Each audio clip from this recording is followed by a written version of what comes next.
I'm Brian Fowler, president of Blind Creek Resources Limited, listed on the TSX Venture Exchange, ticker symbol BCK. Blind Creek is focused in the Yukon, Northwest Territories, and British Columbia. The company's key property is the Blend Project, one of the largest undeveloped lead-zinc-silver deposits in Western Canada, plus plans to advance the recently acquired, fully permitted historic engineer gold mine in the Atlan District of Northwestern BC. Check us out at blindcreekresources.com.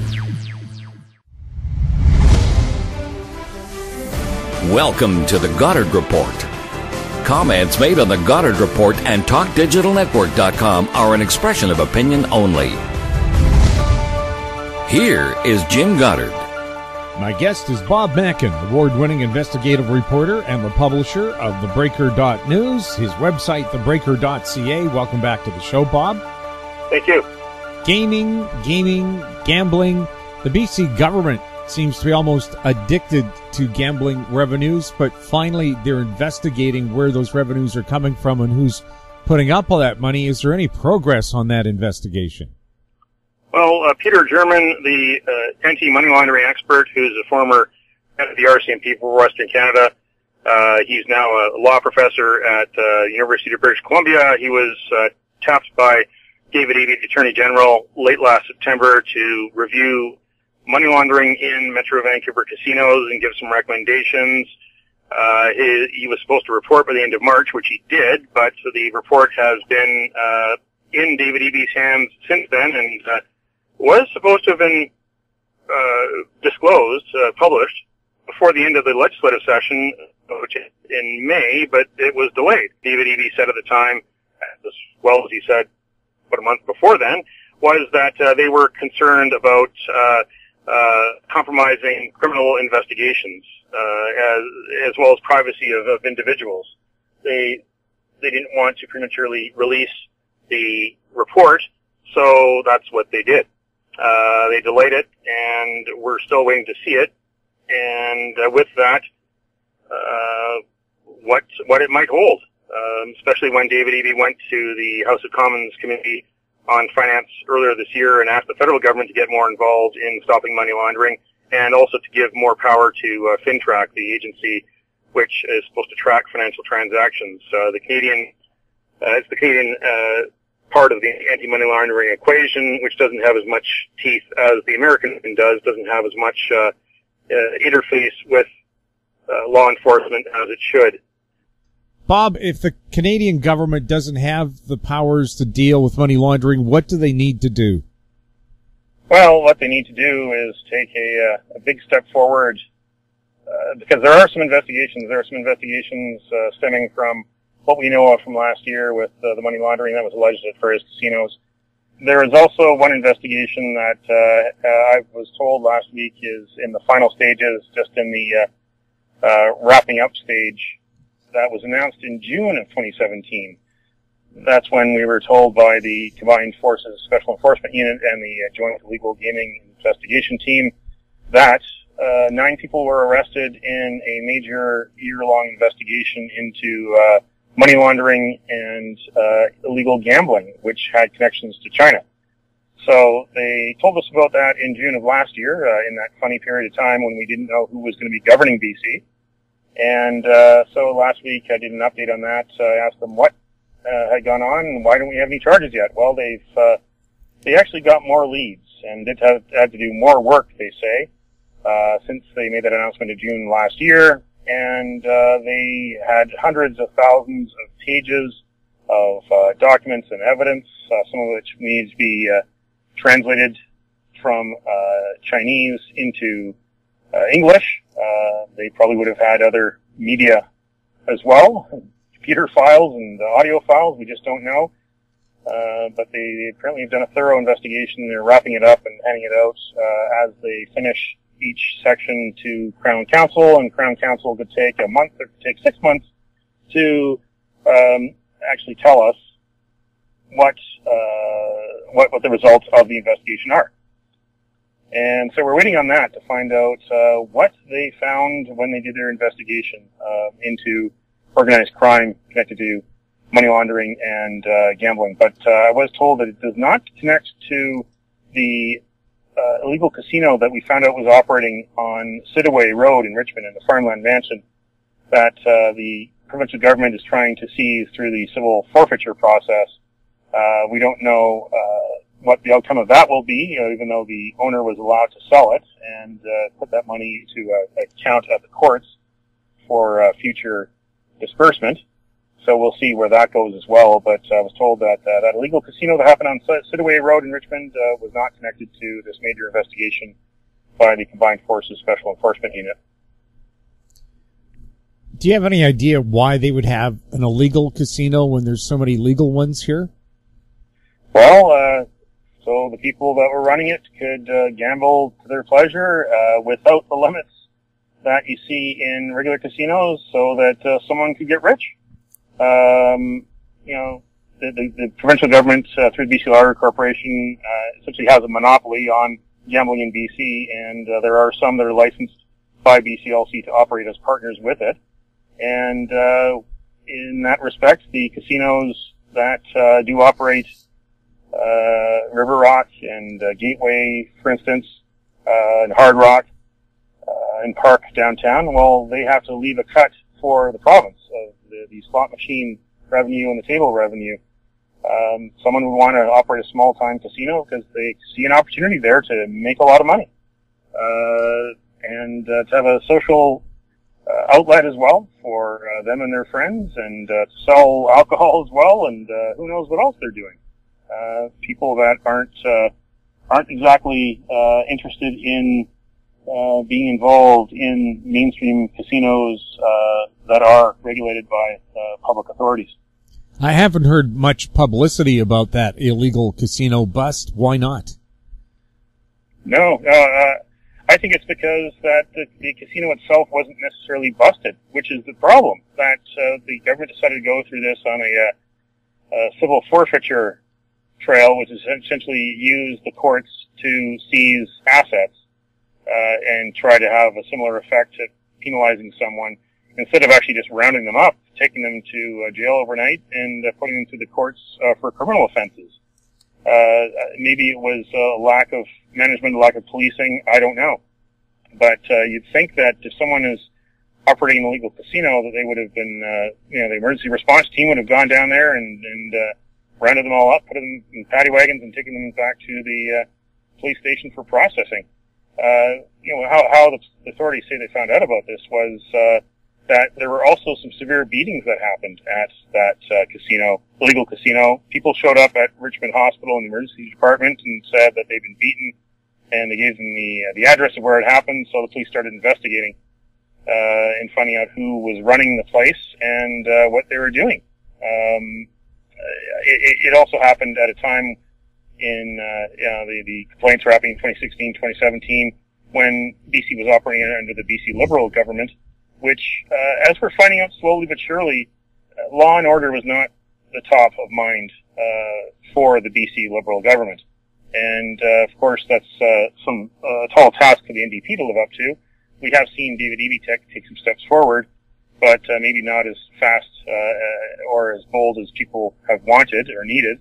We'll see what comes of this German report, as well as this major investigation by the Combined Forces Special Enforcement Unit, to see if the authorities do actually have the support of the NDP that they didn't necessarily have under the Liberals, who, if you remember back in 2009, shut down a specialized squad that was dealing with illegal gambling. We'll have more with Bob Mackin right after the break.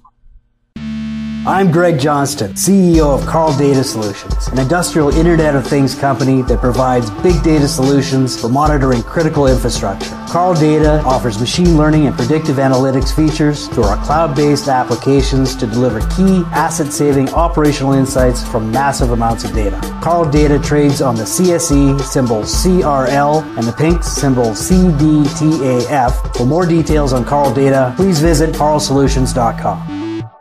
Media recognition from Bloomberg, Reuters, recycling trade publications. Patented process for 100% recovery of critical metals, including cobalt, lithium, nickel, manganese, aluminum. American Manganese is focused on recycling lithium-ion batteries for electric vehicles. American Manganese trades on the TSX Venture, AMY, the US, AMYZF, and Frankfurt 2AM. For more information, visit AmericanManganeseInc.com or phone me, Larry Ray, at 778-574-4444. Welcome back. We're speaking with Bob Mackin. Bob, how much of a backlash is there to the NDP government's new surcharge on homes worth $3 million and more? Well, that is an interesting backlash because it's being focused on David Eby, who's riding Vancouver Point Grey, is where a lot of those $3 million plus homes there are. I mean, it's a 0.2% tax on the value above $3 million. And if the house is worth $4 million or more, then it's a 0.4% tax on the value above the $4 million. There are people that are looking at hundreds of dollars to thousands of dollars, and some on the highest end, tens of thousands of dollars of extra tax that's supposed to go to fund schools. People that already pay a pretty penny in the municipal school tax, the tax that's collected municipally. And some people are not very happy about that for very good reasons. Some people are not high-income earners that essentially have the houses they do because they bought when the market was much smaller and cheaper, and the costs have gone up of tax while the property has appreciated. So there is this. There are people that have a good argument against it. There is, of course, the avenue they could take to defer it, but that'd mean just having a bigger tax burden to pay off whenever they decide to sell the house or let their heirs take over or deal with. But this campaign is an interesting one just because of the dynamics of it and who is running it behind the scenes. Because this is a chance for the BC Liberals to try to get back into the game. David Eby's riding is one that he won in 2013. He knocked off Christy Clark on that night when the Liberals had the upset victory over the NDP, who everyone expected to win. And he won it again in 2017 against a low-profile candidate who was handpicked by the party, not the riding association. He is the de facto premier of the mainland, you could say. He is a lightning rod for a variety of causes because he's taken up some very controversial and labor-intensive files. I mean, he's got the ICBC file underneath him, which is trying to deal with the $1 billion left in debt. He's got gambling. So he's the one trying to clean up a money laundering situation at BC Lottery Corporation. He also runs the gaming policy enforcement branch. He's also the one that's in charge of the proportional representation referendum. So you put this all together, the new real estate taxes, what he's doing with ICBC, which is going to affect many lawyers' bottom lines, what he's doing with gambling, what he's doing with the democratic system, and there's a lot of people who are not happy with what he's doing or are using this as the opportunity to coalesce against the most high-profile NDP cabinet minister there is. And this is something that is an interesting one because Mike Harcourt is one of David Eby's constituents. He lives in a house that's over $3 million. He'll have to pay the extra school tax. When I caught up with him back at the start of May, he said he wasn't happy with having to pay extra school tax because he's already paying enough as it is, and people on the west side of Vancouver already pay more than their fair share, he said. And he also had experience. When he was the Premier of BC in 1993, Glenn Clark was the finance minister, and they tried a similar kind of tax on houses that were, well, expensive at the time, but not expensive to us today. And Harcourt walked that back pretty quickly after residents on the west side of Vancouver quickly unleashed their disapproval. The difference today is that the media, mainstream media, isn't as powerful as it used to be back then, but the social media is more powerful. There was no social media back in 1993. So I think David Eby, if the NDP doesn't make any change to that policy, and it doesn't look like they will, is going to have a hard time getting reelected in Vancouver Point Grey because this will allow the Liberals to find a candidate who can appeal to those in the center, maybe even pick up some votes on the left when election happens in 2021 or sooner. It'll make it extremely hard for David Eby to get reelected, so maybe we'll see him go to a different riding. There are still some that are looking at this real estate tax as a bit of a tempest in the teapot, because there does need to be a rebalancing of the market in some ways. As bad as it sounds to have the government tinkering in the market, we also had a government previously that did nothing and let the market run wild to the point where there's questions about money laundering in the real estate industry. I wrote a story about a neighborhood in West Vancouver, the Whitby Estates neighborhood, where 2/3 of the 60 properties, mansions as well as luxury townhouses, strata townhouses, are owned by people with non-anglicized Chinese names, and some of the property records actually say that their principal residence is in China. Some of the properties are owned by companies. Some are owned by numbered companies. There's even one that's owned by a company which I traced back to the British Virgin Islands. There's a lot of questions about this kind of neighborhood because it's a neighborhood which is largely empty. You go there at night and there's very few lights on. You go there in the wintertime and after a snowstorm, and there's a lot of snow banks and on the driveways and the walkways, and you go there in the summertime and the place is overrun with weeds. It's like a gardener's never been to some of these parts, and you've got people suing each other in some of these mansions who aren't living in these mansions, which are empty, but suing each other over who really owns the mansion. They're using our courts here in British Columbia, but they live over in mainland China. There is a major situation where the market has gone out of whack because of the foreign money, which we still don't have a handle on how much it is. There's still some people trying to say it's only 5%, but there's a lot of other evidence out there that circumstantial evidence that says it's much more than 5%, and it's having such a great effect on the market that it's had a disruptive effect that people can't afford to live in Vancouver anymore, and some people can't afford to even live in houses anymore. And we've seen people the increase in the amount of homeless camps and the problems in the downtown east side. This is a real strange situation, and who knows where it'll end. We'll have more with Bob Mackin right after this. Cypress Development Corp's flagship lithium project is located just east of Albemarle's Silver Peak mine in the heart of Clayton Valley, Nevada. A 12-hole exploration drill program for lithium-enriched claystone on Cypress's 100% controlled properties is now underway. Cypress Development Corp trades on the TSX Venture Exchange, symbol CYP, the Pink's CYDVF, and on Frankfurt's C1Z1. For more information, please visit our website, cypressdevelopmentcorp.com. Don't miss out. Stay informed. Receive the HowStreet.com weekly recap with thought-provoking podcasts, radio, and articles delivered to your inbox. Sign up for the HowStreet.com weekly recap on our homepage at HowStreet.com. Welcome back. We're chatting with Bob Mackin. Bob, anything new on the Martin Mars massive water bomber that's been grounded? Nothing new there. Luckily, we have not had anywhere near the start of the forest fire season as we did last year, but wait and see. And of course, those questions will become will run rampant if and when the fires start burning. And questions about the fire situation last year, and see if the NDP learned from any of the BC Liberal mistakes and have put it into any action what they learned from the report that they had. But I'm sure that'll be a question that'll be running rampant in people's minds when there are forest fires. Why not use all available equipment to throw it at as quickly as possible and as hard as possible? Well, so far it looks like it might end up in Australia or Argentina, some places where they appreciate the ability to put out 4 acres of fire at once. Well, it's true. The question is, what kind of plan does BC have for the equipment that it does have already, and how did it source some of these companies? Was it through campaign donations to the previous government? Who's calling the shots on the inside?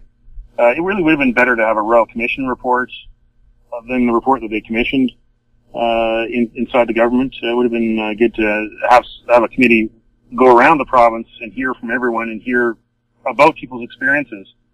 Last year, the record year, of course, there was limited time for them to get ready for the 2018 forest fire year. But again, hopefully it's nowhere near as bad as last year.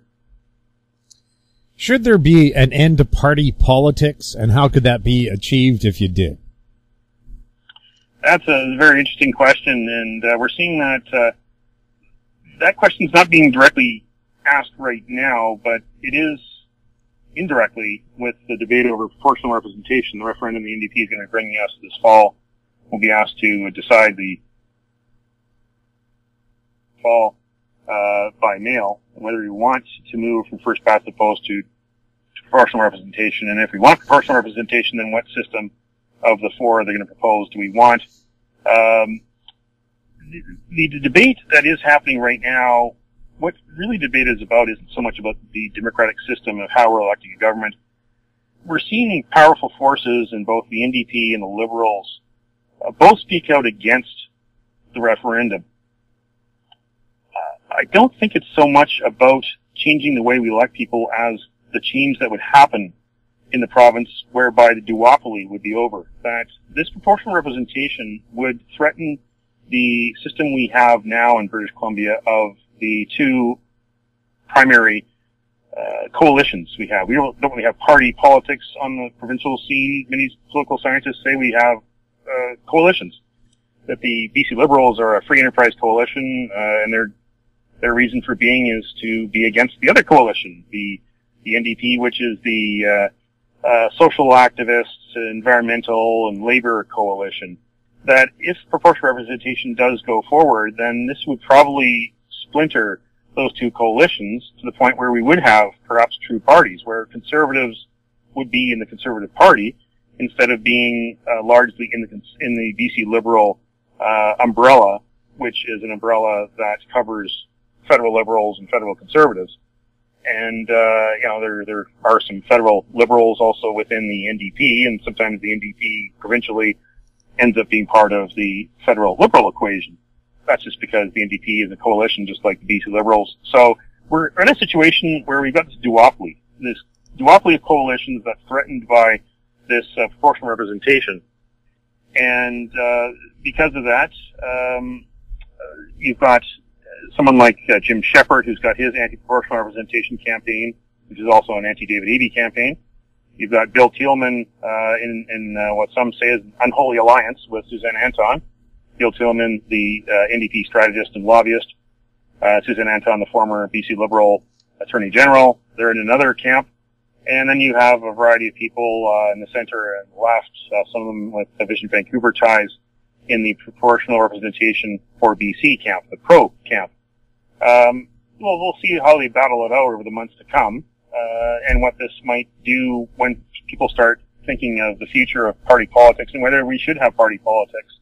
We've had too much party politics at Vancouver City Hall, for instance, and maybe it's a time to look at what proportional representation might do or not do for independence, for people that want to run unaligned, that people don't want to run on a brand, that people want to run on ideas.